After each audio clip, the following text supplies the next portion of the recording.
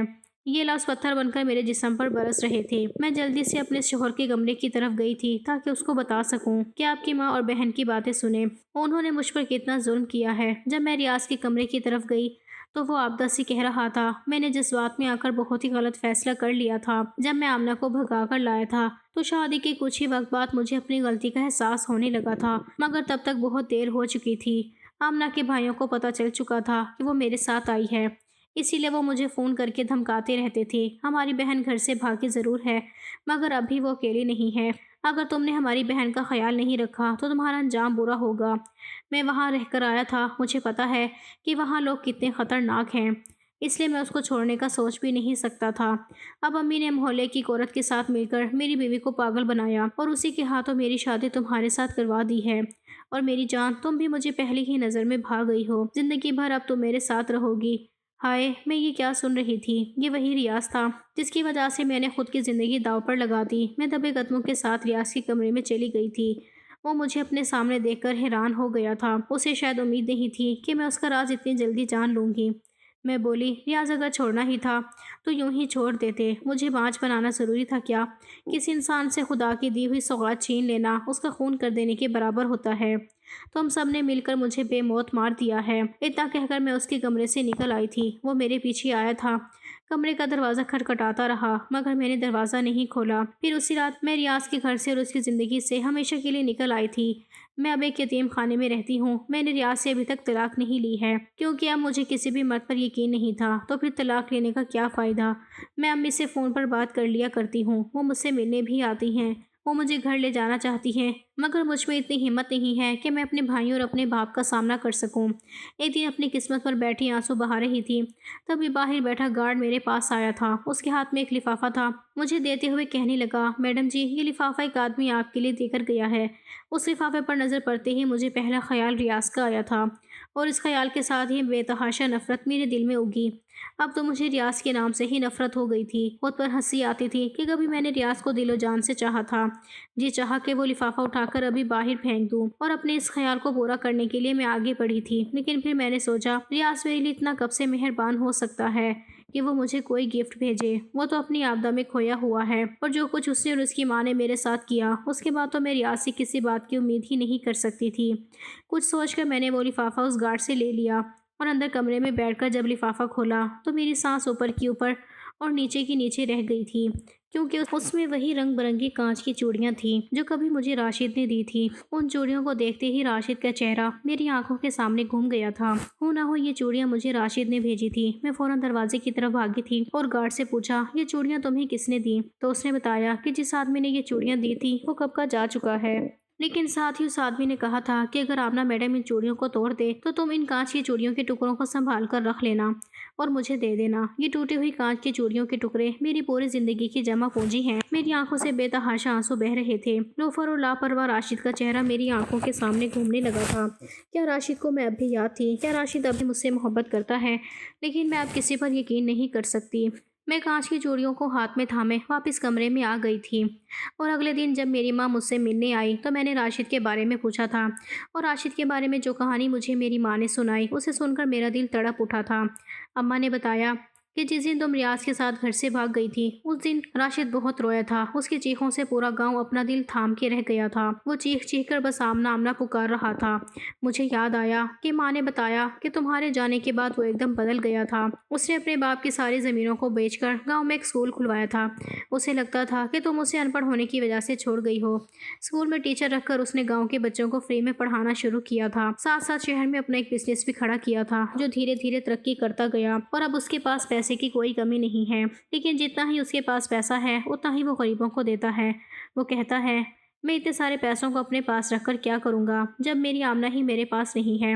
نہ ہنستا ہے نہ بولتا ہے، بس چپ چاپ اپنے آپ میں کھویا رہتا ہے۔ جب تمہارے پاپا اور میں اسے دیکھتے ہیں تو ہمیں احساس ہوتا ہے کہ اس کی حالات کی ذمہ دار ہماری اپنی بیٹی ہے۔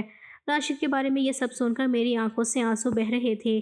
میں جلد سے جلد راشد سے ملنا چاہتی تھی، پتہ نہیں کیوں میرا دل راشد سے ملنے کے لیے مچل اٹھا تھا۔ میں نے امی سے کہا امی میں راشد سے ایک بار ملنا چاہتی ہوں۔ میری بات سن کر میری ماں کی آنکھوں میں چمک آ گئی تھی۔ کہنے لگی اگر تم چاہو تو راشد کے ساتھ اپنی نئی زندگی کی شروعات کر سکتی ہو، وہ اب بھی تمہارے انتظار میں ہے۔